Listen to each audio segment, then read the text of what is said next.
Tonight, as one St. John's man faces charges of sexual assault, it stirs up painful memories for another family.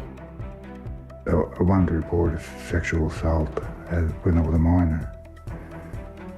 And they asked me how old I was then and how old I am now.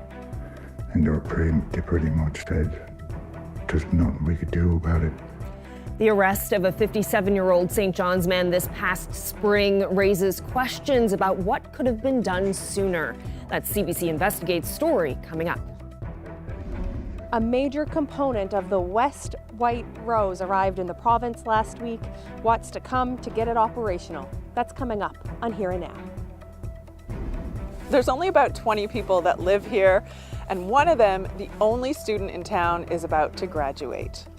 Yeah, it's going to seem different. I'm Caroline Hillier, and we're going to bring you to the beautiful and isolated community of McCallum. That's coming up. This is CBC Here and Now.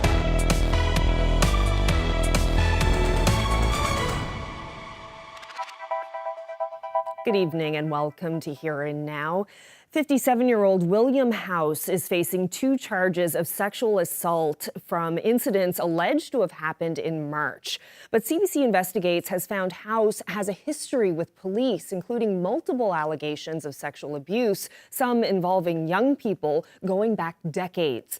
Ryan Cook has the details, but first a warning, this story may be disturbing for some viewers. This sight, William Billy House in handcuffs, is something one St. John's family hoped to see decades ago.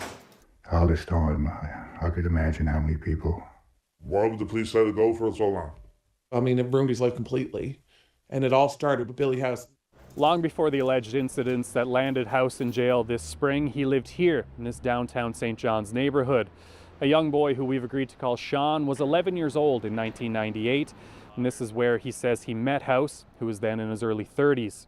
He says his life soon changed forever. I was just out beating the streets, you know, I was a bit wild at a young age, I guess. And I started hanging around the downtown area. Sean says he was friends with one of House's relatives. He says they started going to House's place to smoke weed and drink beer. And it wasn't long, he says, before House sexually assaulted him. An allegation that's never had a chance to be tested in court. I think I ended up passing out in the bed, and then he was in the bed with me pretty much. How many times did something like that happen? I could probably count it on both hands, or probably a bit more, probably. What effect did that have on you at the time? At the time, I just didn't know what to do. I was half scared. I was just a boy, pretty much. I didn't even know what to say, and then I was thinking I was ashamed. Sean's family says their mother knew he was hanging around House's place. His older brother remembers knocking on Billy House's door in 1999 and seeing his brother slip out the back. Both siblings say they went with their mother to the police station to report concerns that House was giving her son drugs and voicing her belief that something else must be going on. She went to the cops multiple times, begged them to go to Billy House's house to check out why her underage son was there. And my mother was screeching and asking for help. And they basically told her there's nothing we do, there's no evidence. Sean says he turned to a life of drugs and crime soon after, one that landed him a prison sentence in 2005 when he was barely 18. Sean was on remand in St. John's when he says his sister convinced him to do a 3-way call with the Royal Newfoundland Constabulary. I said I wanted to report a sexual assault when I was a minor. And they asked me how old I was then and how old I am now. And they pretty much said there's nothing we could do about it. He was shot down. He was told it's too late, there's nothing we can do for you. And pretty much that was it. Sean remembers something else about that call. He says the officer told him he wasn't the first person to make a complaint about Billy House, and it turns out that was right. CBC Investigates has confirmed House was convicted of sexual assault in 1988, 10 years before Sean's allegations. Court records also indicate he was investigated twice between 2000 and 2004 for sexual assault involving minors. Both cases ended without charges. It all leaves Sean and his family wondering what could have been avoided if the RNC had acted on their complaints years ago. In a statement, the RNC says it can't comment on Sean's allegations, but says investigators believe there are more victims of House's alleged abuse, and if so, they implore them to come forward. House has yet to enter a plea. His lawyer declined comment for this story. Sean says he's relieved the police are taking action now on the current case, and he has a message for the complainants who came forward. Don't worry, there's nothing wrong with you. You're perfectly normal. There's something wrong with these guys that do this, not us. Ryan Cook, CBC News, St. John's. Now for an update on the fallout between the town council in Victoria and its volunteer fire department. The provincial government is hoping to put out the fiery dispute. The CBC's Jenna Head reports. A heated confrontation in Conception Bay North this week left the town of Victoria without a volunteer fire department. While neighbouring towns are mandated to respond to all emergency calls, the province is stepping in to put out the fire that burns between the town's former fire chief Justin Parsons and its mayor Barry Dooley. Both of these individuals are very committed to the town of Victoria, and we need to find a solution as soon as possible. Municipal Affairs Minister Paul Pike, his Assistant Deputy Minister, and another staff member are heading to the town tomorrow afternoon to mediate, offer support, and reach a solution. We want to let them know how important the fire department is to the community and how we support the fire chief, the fire department, and how we support the mayor and councillors as well. I'm sure that hopefully we can come to some resolution tomorrow and get everybody back to doing the jobs that they really love doing. Across the province in New West Valley, the town's mayor is also the deputy fire chief. He says the province needed to get involved. I think that the government really needs to step in and perform some kind of mediation, because this is not going to be settled over a cup of tea and a conversation. Tiller says that's because compared to fire departments in places like St. John's, small municipalities don't have a mediator on hand. This was something that was going on in St. John's. You would have the union involved. You would have mediators involved from the town. I mean, this would not be allowed to fester and boil over in a city or even in Gander and Grand Falls where there's paid firefighters. This would only happen in rural Newfoundland because there is no essential worker agreement. There is no HR department. It's just volunteers who are doing the best that they can, both as councillors and as firefighters. Those volunteers, Tiller says, are the lifeblood of communities like Victoria. They respond to all kinds of emergencies, not just fires. It seems a resolution is imminent, and residents of Victoria are hopeful they will receive a solution by Canada Day weekend. Jenna Head, CBC News, St. John's. Well, the province's newest oil platform is one step closer to becoming a reality. Alberta-based Cenovus is marking a major milestone with the White West Rose project. Here Now's Heather Gillis explains. It's hard to get an appreciation of just how big the West White Rose topside is. 23,000 tons of steel and piping, 250 meters long. It's the last piece Cenovus Energy needs to complete Newfoundland and Labrador's newest oil platform. Assembled in Texas, it arrived here last week, towed 3,500 nautical miles to Bull Arm, says Major Projects Vice President Derek Piercy. While it's here, we're just doing some inspections and preparations and ready to bring it to offshore to the White Rose field.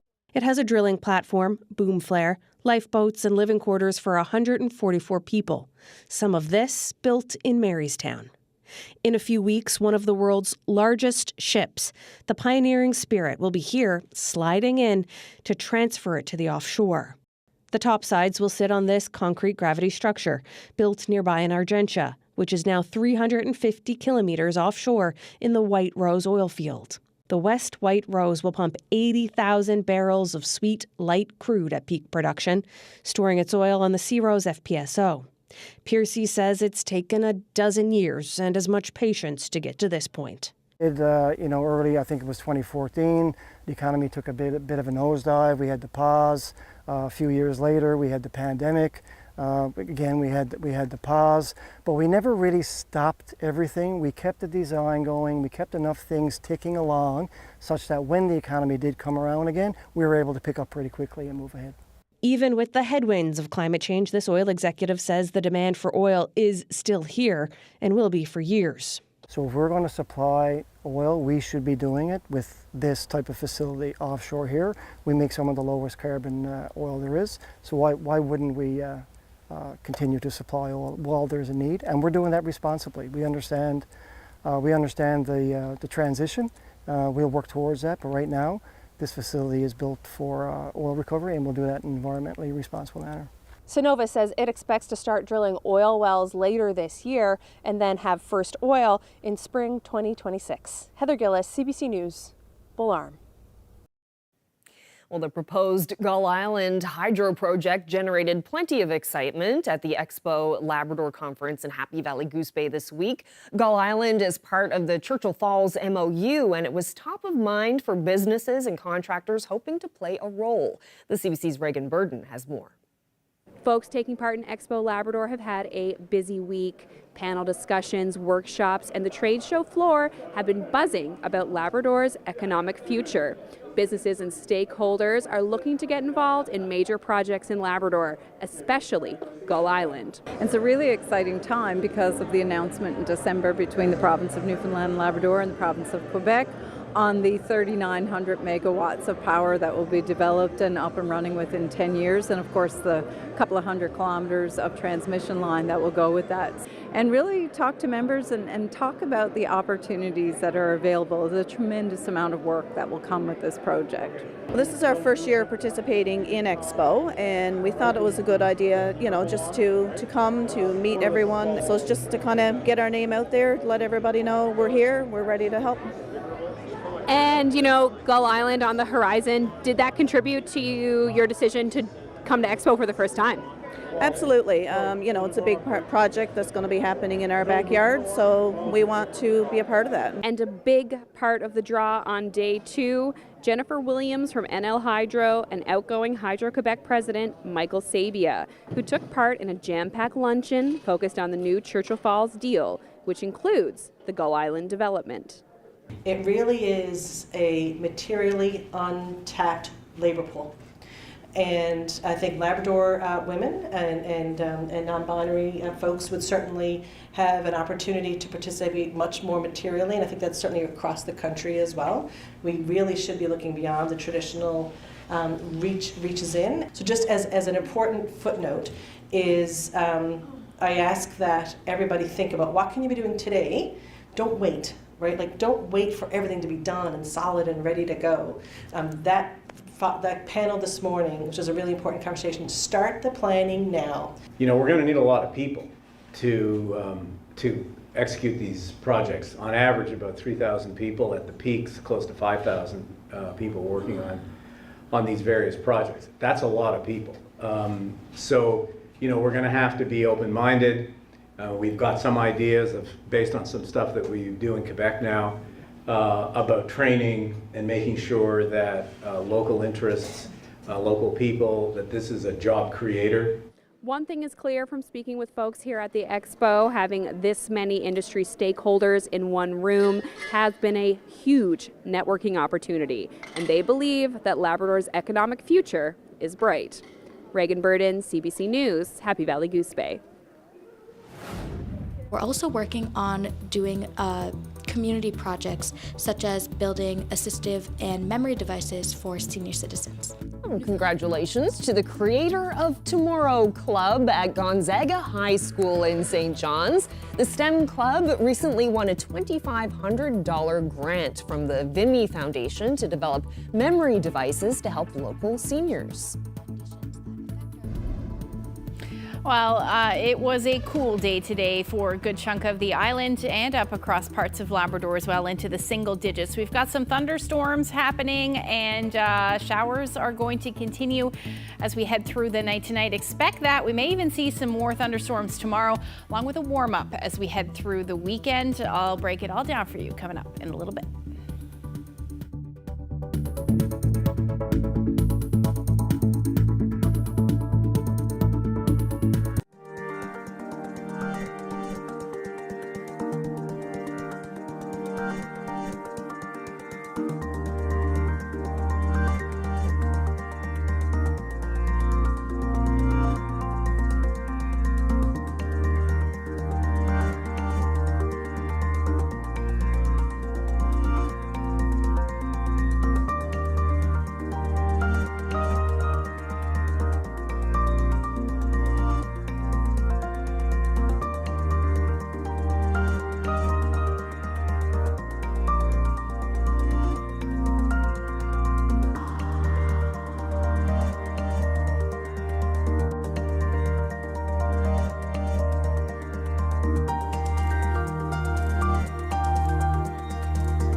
Some big changes are coming to the community of McCallum on the province's south coast. As schools prepare to close for the summer, St. Peter's All Grade may close for good. Caroline Hillier has the story.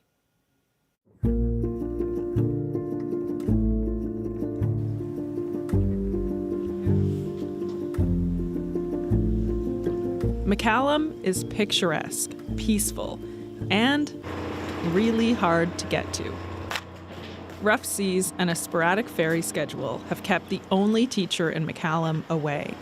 I was only supposed to be gone for 3 or 4 days, and now I've been gone for a week. So now we're heading back to finish out the school year. This ferry leaves from Hermitage and stops in some of the tiny isolated communities that dot the south coast of Newfoundland. When you turn around the corner on that ferry and the town opens up in front of you, I wouldn't even be able to explain it. It's almost like a glow that I feel. It's just such a warmth and a positivity that pictures and video, as beautiful as they are, can't capture. I finally got back. Nearly half of the community is on the wharf because only about 20 people live here. One of my favorite things actually about living here is getting off the ferry and seeing who's on the wharf. Getting off the ferry, going to chat with them while I'm waiting for my bags. The only way in or out is by ferry or helicopter. There are no cars, so there are no roads. But there is a school, for now. And I still keep attendance, even though there's only one student in the building. You can write any Yep, it's just him. His name's Noah Durnford. He's 17 years old. Lived around my life. The next youngest person here is 44. Just type another sentence or two on Terranova Park. Okay. And then you can put your Chromebook away and we're gonna go out to the art room and we'll do some painting. Okay. When Noah started here, there were 15 kids. Now he's graduating. So with no students, the school will not be open next year. But today, art class continues, and they're hiding painted rocks. We can maybe put another one like along here, perhaps, because there's not very much. On the walk, people stop to chat, but none will go on camera. Maybe it's because they just don't want to be interviewed. They do live in this secluded place, after all. Or maybe it's because the last time McCallum got attention was because of resettlement. To resettle, government does the math to make sure shutting down a town will save $10 million over 20 years. 75% of the community has to vote to leave. Then, households get up to $260,000 to pack up and go. 10 years ago, McCallum did not get enough votes to officially start relocation. Only 74% of residents said they'd want to leave.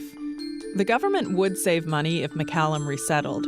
In the last fiscal year, ferry costs alone were nearly $1.2 million. But for people who live here, the cost of staying and leaving runs deeper than dollars. Noah isn't sure what he'll do next. I'll take a little bit of time just for find out where I'm going to go, what I'm going to do. I'm thinking about something perhaps like maintenance work or something like that. You'd want to leave McCallum then and work away? Yes, that's possible, yeah. For now, he's focused on his graduation that will see the whole town come together. There's a meal and stuff, and usually there's a lot of pictures and stuff.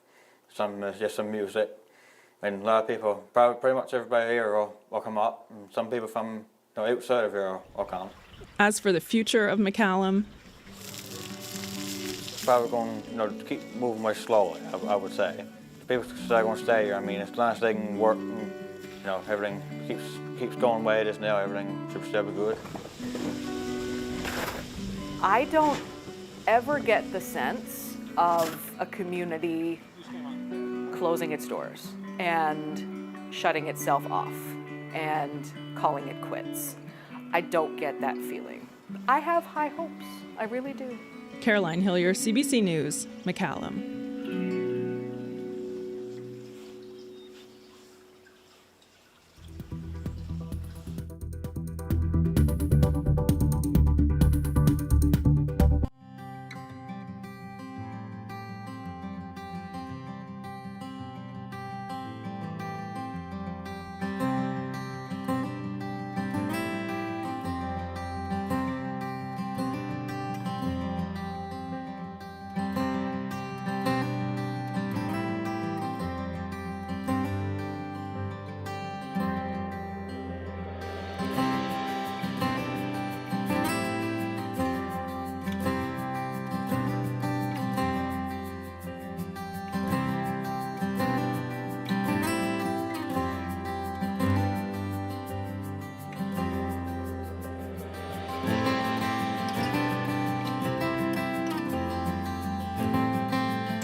Ashley, a bit of rain on the go out there right now, and hearing that there could be some thunder and lightning in the metro area at the moment? Yep, there's some thunder and lightning for a few places at the moment. Let's take a look at the satellite and radar. We saw some of these showers develop earlier today, along with some lightning through parts of central, even seeing some reports of some hail associated with that as well. But most of the activity now has moved further east. And zooming in here, you can see where the lightning is and some of those heavier showers as well. So just on the doorstep of the metro area, I'm sure you're already hearing, we can't hear anything in the studio, but I'm sure you're hearing some lightning, or hearing some thunder rather. Some of those heaviest showers are moving through the metro area right now. They're moving through fairly quickly, but don't be surprised to hear a few more rumbles of thunder before that is all said and done. Even in behind, we may see some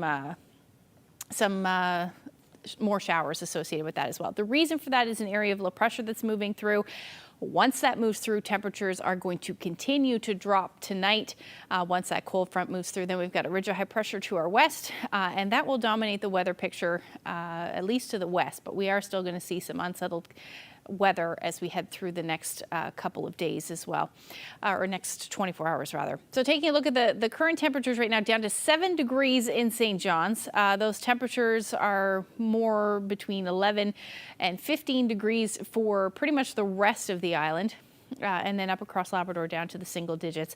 And temperatures are going to be quite chilly for those of you along coastal areas of Labrador. Don't be surprised to see some wet snow tonight as well. But we will continue to see those showers move off for the east. And then we'll see another round of showers for the northern peninsula west coast. Those will move through central as we head through the night tonight. And then again, some cooler air for the northern peninsula, higher elevations. We may see some wet snow as well. Don't be surprised to see that either. So by Friday morning, we will be seeing those showers, another round of showers for the Avalon.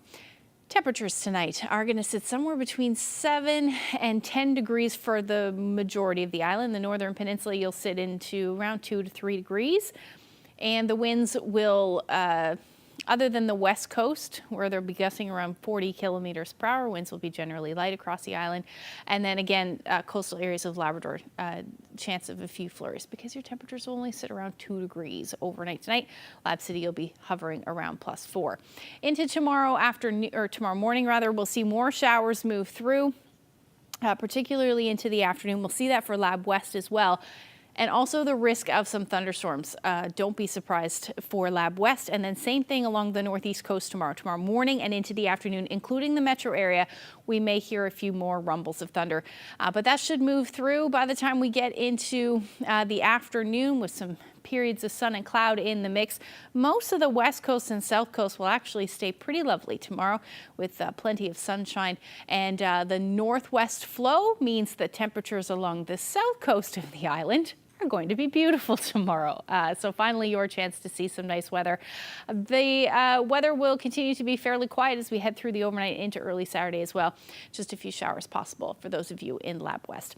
There's your daytime highs tomorrow. Like I said, much cooler in northwesterly flow, much nicer for the south coast where you'll be sitting in the teens, and then northwesterlies gusting anywhere from 40 to 50 kilometers per hour. So areas like Twillingate, Bonavista, all sitting in the single digits tomorrow afternoon.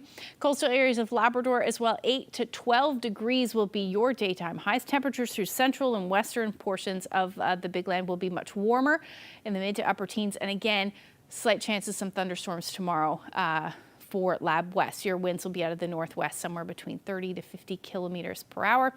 Now, we do have nice weather in the long range forecast. Even into next week, we're going to see some humidity return, but I'll get into all of that a little later. Thanks, Ashley. Well, strong reaction today from the province's nurses union over the Auditor General's explosive report into the hiring of private agency nurses. The union representing registered nurses and nurse practitioners has been calling for this investigation into the use of travel nurses. The AG reported yesterday that over $240 million has been paid to private agencies in the past 3 years, and that agency nurses can be paid up to 4 times more than a staff nurse. The report also outlines possible instances of billing fraud, a lack of financial oversight, and millions in overspending. Nurses Union President Yvette Coffey says even more investigation is needed. First of all, it's stunning and makes me angry because our members are angry, and angry for our members. We've been sounding the alarm on this for quite some time. We've been dismissed not only by the health authority but by government. To have someone independently validate our concerns, it's a double-edged sword for me. I'm glad to see that our concerns have been validated, but it makes me angry at the same time after we've been dismissed for so long. That's the people of Newfoundland and Labrador's healthcare system and money. That's my money as well. And when I hear about an agency nurse making upwards of 4 times the salary of the average registered nurse or the top of the scale registered nurse in this province, that's not even counting the nurse practitioners. We don't know. That's the average is $400,000. Some people made more than that. There was more than them who profited. So my disappointing part in this is that they didn't touch where NLHS actually investigated their own employees for conflict of interest, for the leasing and rental agreements for apartments, where they charged 90% of what the fair market value would have been. The questions remain, what would our healthcare system look like if we had 4 nurses hired, 4 registered nurses from our graduating class, instead of 1 agency nurse?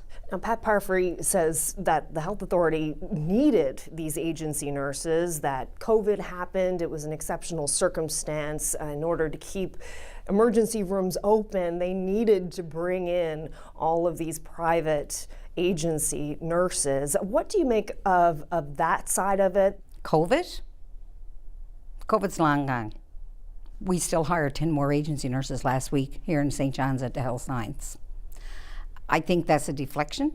I think that COVID was not the catalyst here. We already had upwards of 300 or more vacancies before COVID hit. COVID, did do a number on people. Won't deny it. But we didn't have a mass resignation. I don't know what that comment was referring to.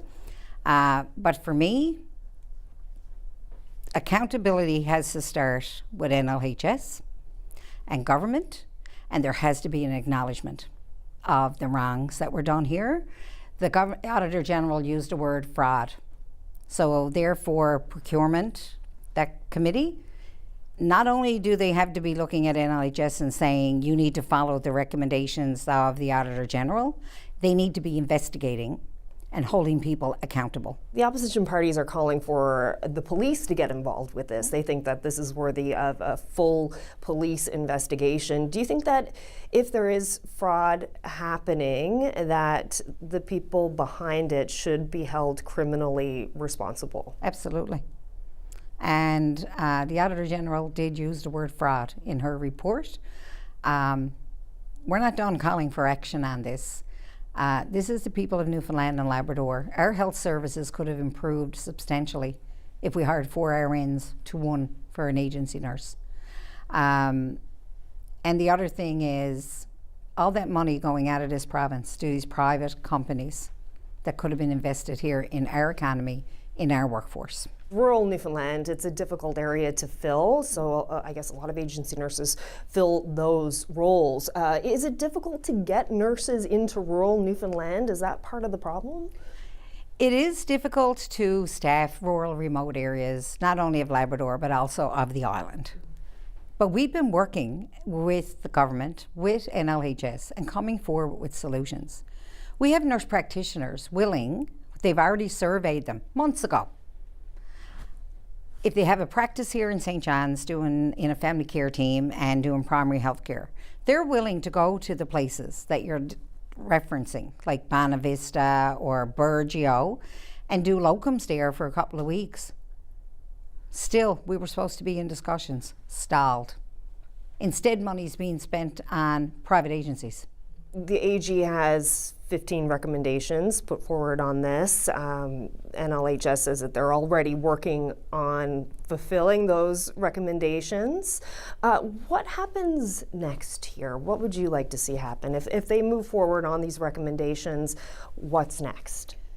Yes, they need to move forward on the recommendations, but there needs to be more investigation.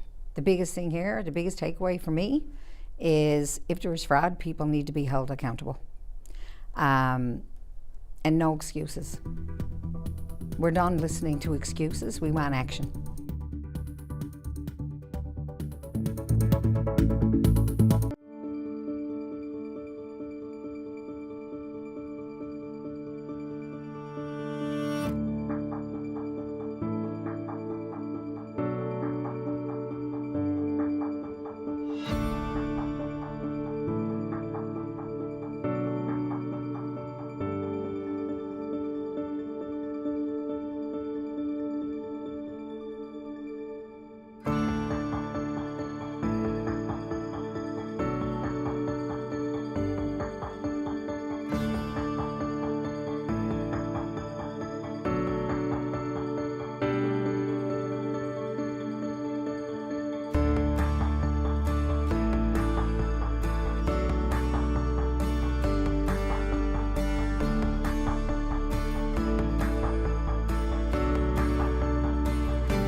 Well, it's the last day of the school year, and in Mud Lake, it's the last day of school forever.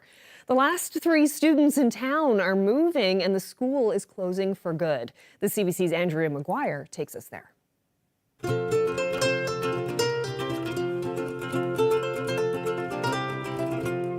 If you're traveling by car, this dock is the last stop heading east from Happy Valley Goose Bay. See ya. But for teacher Arlene Rich, this is where her morning commute begins. For the past 2 years, she's crossed the Churchill River every morning to teach at the school in Mud Lake. She goes by boat when it's warm, snowmobile when it's cold, and helicopter in between. It's amazing, it's fun, it's surreal. It's only about 2.5 minutes ride, but it's neat to do that, right? And you get to see the ice conditions. I feel very honored and privileged to be able to do that.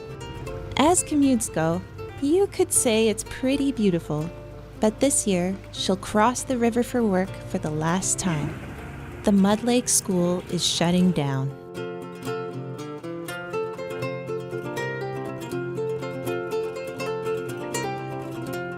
Ms. Rich's classroom includes just 3 students, siblings Haley, Alexander, and Mealy. What's it like to go to school with your siblings and only your siblings? It can be lonely, but yet again, you're never alone. It's kind of boring because you don't really got very much people to talk to, but it's also kind of fun because I can be around people I really know a lot. Yeah, plus the bright side is there's no bullies here. How are you feeling about your school closing this year? Well, I'm gonna be sad because I like Mud Lake and then moving to a big school, I don't know how it's gonna turn out. Yeah, it must be a big change. Yep. I lived here my whole entire life. I went to school here, and at first I was nervous, and I think I'm gonna be more nervous in a bigger school because I won't know anybody there. But with my brother and sister there, it might be okay. My sister can stop bullies from hurting me. There's the bright side, and she's tall. This summer, the family is moving to Nova Scotia, leaving no children in Mud Lake. The community is in the midst of relocating following a flood that devastated the town in 2017. The provincial government is offering up to $270,000 per home. And though residents can choose to stay, nobody can move to the community. When the young family leaves, just 15 permanent residents will remain. The community of Mud Lake has been educating its own kids for about 100 years. To help say goodbye to the school, Ms. Rich is hosting an open house. So you were saying that Robert Munch was here when you were a teacher. Yes, he came to Goose Bay, and I took him down here on Skidoo to see the children and to read to the children. They all loved it. What do you make of the fact that the school is closing this year? Well, enrollment was dropping the whole time that I was down here, and we were told back then that once the post office leaves the community, the school won't be far behind, and sort of what happened. But I'm sure the flood speeded the whole process up. It's going to be hard. I'm going to miss seeing those 3 kids running around because there's only 3 here, so there's no other ones around here that got small kids. I dare say Mud Lake is slowly going to get smaller and smaller and smaller. But I'm going to be here till as long as I can. There's enough history here to fill a school book, but at this point, nobody knows what's in the next chapter. Andrea McGuire, CBC News, Mud Lake.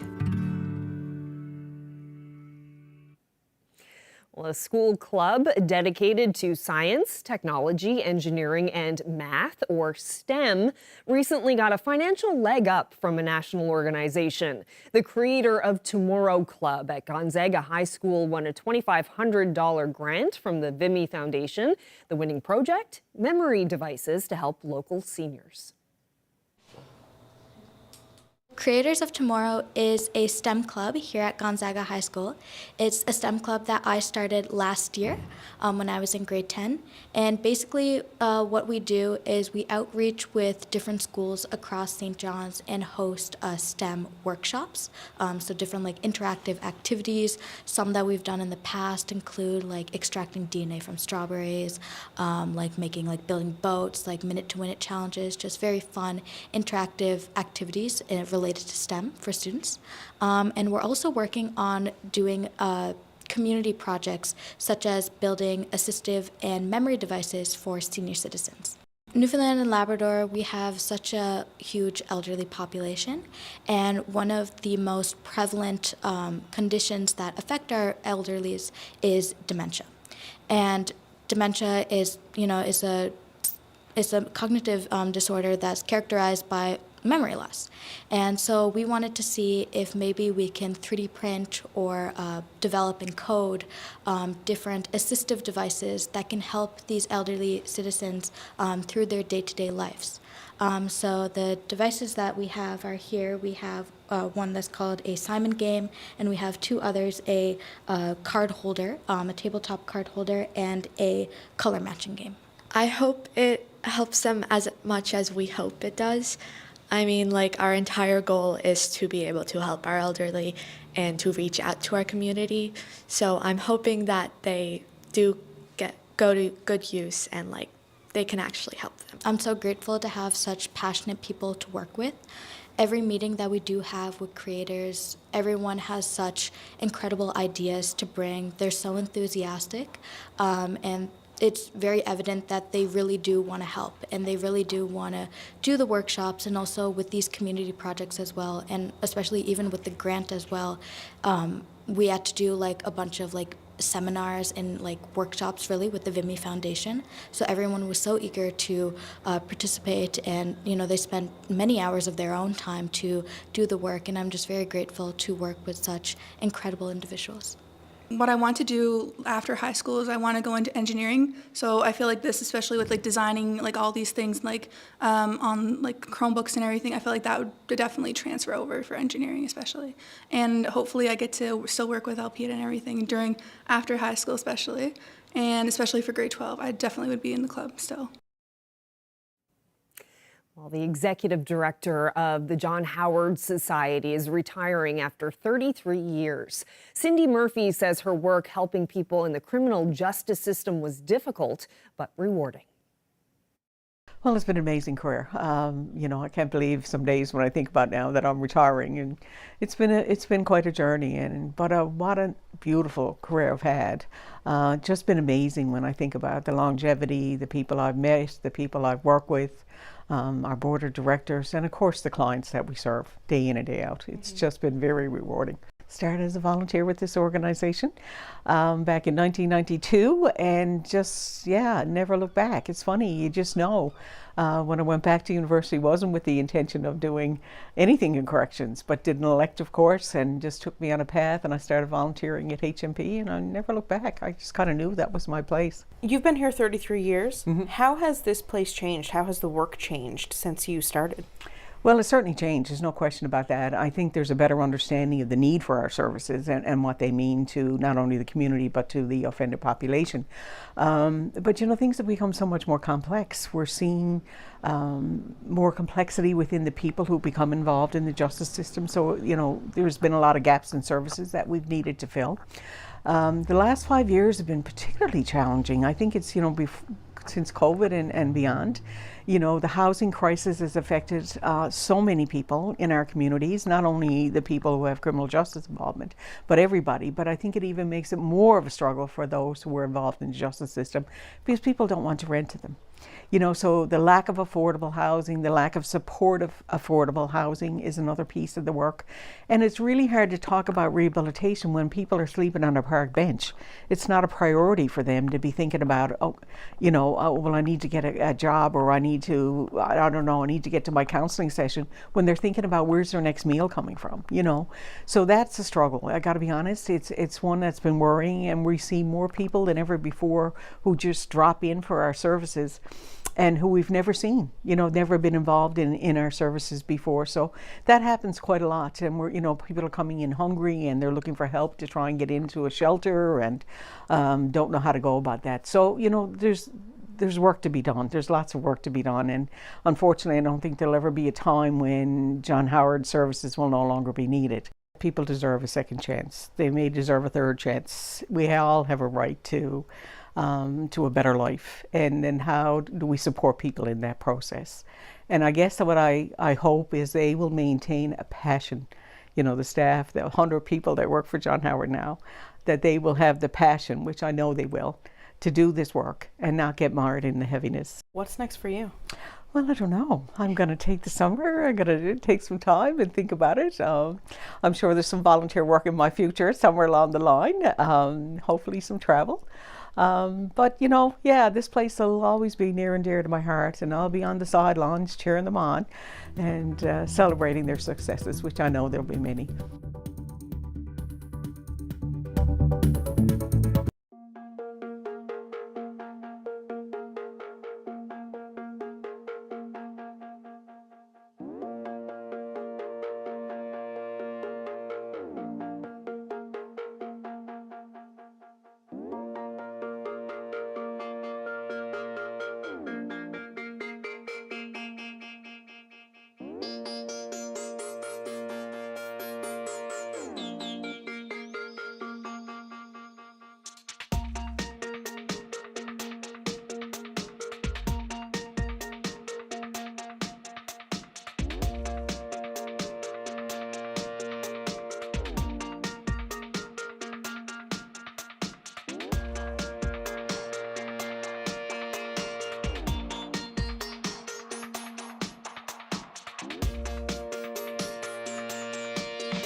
Details.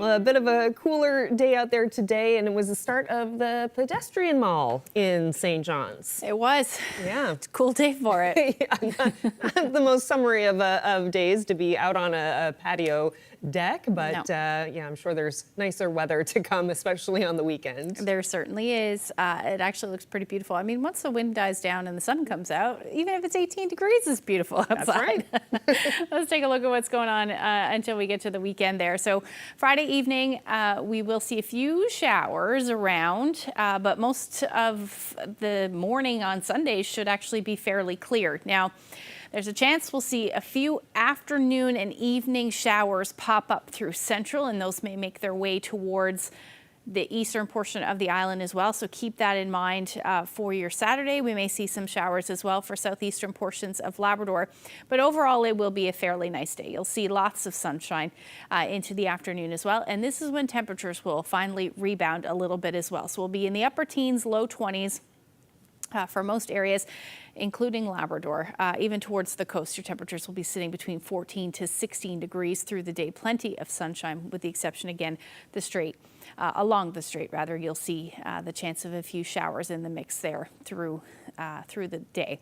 Now, looking ahead to Sunday, once we see those showers ending, the first part of Sunday looks beautiful. Temperatures, again, warming up quite nicely.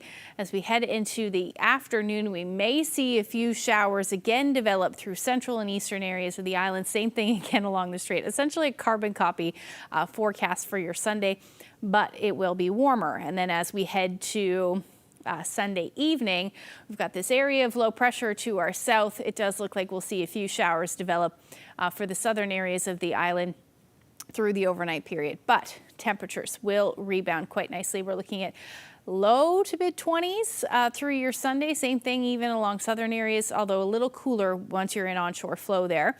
And then for Labrador, overall, you're looking at your temperatures in the upper teens and low 20s through the day as well. Now, taking a look at the long-range forecast as we head towards the holiday weekend, well, I guess Tuesday holiday, it does look like we will see a return of some of that humid weather, or let's say muggy weather, Monday and then into Tuesday as well. Temperatures really start to bump up, though. We may see a few showers in there by the time we get to Tuesday. But overall, a pretty decent stretch of weather there. And our overnight lows starting to warm up as well, into the double digits, 11 to 15 degrees for St. John's in eastern Newfoundland. For Central, the weekend, again, looking a little unsettled. That will continue through Monday. Look at Tuesday's forecast. So temperatures 27 degrees. Your humidex values will likely be in the 30s. And your overnight lows Tuesday night, 18 degrees. That's quite warm. And for Western Newfoundland, you see a little bit of unsettled weather Monday, Tuesday. Actually looks just like it looks beautiful. And then for Eastern Labrador, you're looking at your temperatures in the 20s as well, hovering right around there for Tuesday with generally cloudy skies and the chance of showers. And for Western Labrador, you're looking at your 20s as well. 13s across the board for your overnight lows. Our weather photo of the day is a great shot of what looks like a cumulonimbus cloud and an anvil shape. That's what happens when the cloud reaches the top of the atmosphere and kind of spreads out. And that's what it looks like. So great shot there. Thank you so much for that photo, Jerry. If you have any weather photos you'd like to share with us, love to see them. Send them to nlphotos@cbc.ca. Yeah, that is a giant cloud. Thank you so much, Jerry, for sending that in. And it's great to see that Tuesday, Canada Day / Memorial Day, is looking pretty nice for most of the province. Warm, yeah. I have to hydrate that day. A little bit rainy in Labrador, it looks like, but overall, pretty good for that day. All right, well, that's it for us. Thank you so much for spending part of your evening with us. Good night.